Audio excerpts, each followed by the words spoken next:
Selamat datang di chapter 10, Accruals and Prepayments. Salah satu konsep akuntansi yang penting adalah matching concept. Dalam artian, saat ada income yang sudah kita earn atau berhak menerima, maka akan harus di-match atau dilawankan dengan expense yang sudah kita incur atau berhak dibebankan.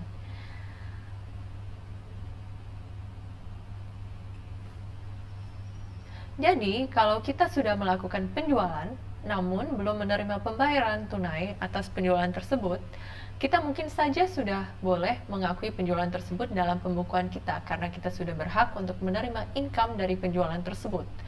Begitupun saat kita sudah melakukan transaksi atau kegiatan yang menimbulkan biaya. Meskipun kita belum bayar, biaya tersebut sudah terjadi. Contohnya kayak kalau kita menggunakan sistem listrik pasca bayar. Mari kita bahas accruals. Ada dua jenis, accrued expense dan accrued income. Accrued expense adalah biaya atau pengeluaran yang sudah terjadi namun belum dibayar. Karena ini berupa expense, ini harus langsung diakui sebagai expense dalam periode biaya atau pengeluaran itu terjadi. Di saat yang bersamaan, karena kita belum bayar, kita akan anggap ada hutang. Sehingga penjurnalannya adalah debit expense, credit liability. Accrued income adalah pemasukan yang kita sudah berhak menerima, namun belum dibayar oleh pihak yang seharusnya bayar. Karena ini berupa income, ini harus langsung diakui sebagai income dalam periode pemasukan itu terjadi.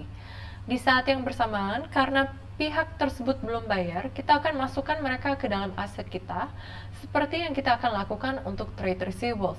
Sehingga penjurnalannya adalah debit asset, credit income. Sekarang kita akan bahas prepayments. Ada dua jenis, prepaid expense dan prepaid income. Prepaid expense adalah biaya atau pengeluaran yang belum terjadi, namun sudah dibayar. Karena ini berupa expense, kita dapat mengurangi expense dalam periode biaya atau pengeluaran itu seharusnya terjadi. Di saat yang bersamaan, karena kita sudah bayar di depan, kita akan anggap ada aset. Sehingga penjurnalannya adalah debit asset, credit expense. Prepaid income adalah pemasukan yang kita belum berhak menerima, mungkin karena kita belum menyelesaikan tanggung jawab kita seperti mengirimkan barang atau memberikan jasa kepada konsumen, namun sudah kita terima pembayarannya di depan. Karena ini berupa income, ini akan mengurangi income dalam periode pemasukan itu harusnya diterima, dan di saat yang bersamaan, karena pihak tersebut sudah bayar, kita akan anggap sebagai hutang, karena kita berhutang suatu produk atau jasa ke mereka. Sehingga penjurnalannya adalah debit income, credit liability. Demikian penjelasan chapter 10, Accruals and Prepayments. Selanjutnya kita akan masuk pada bagian konsep illustrations.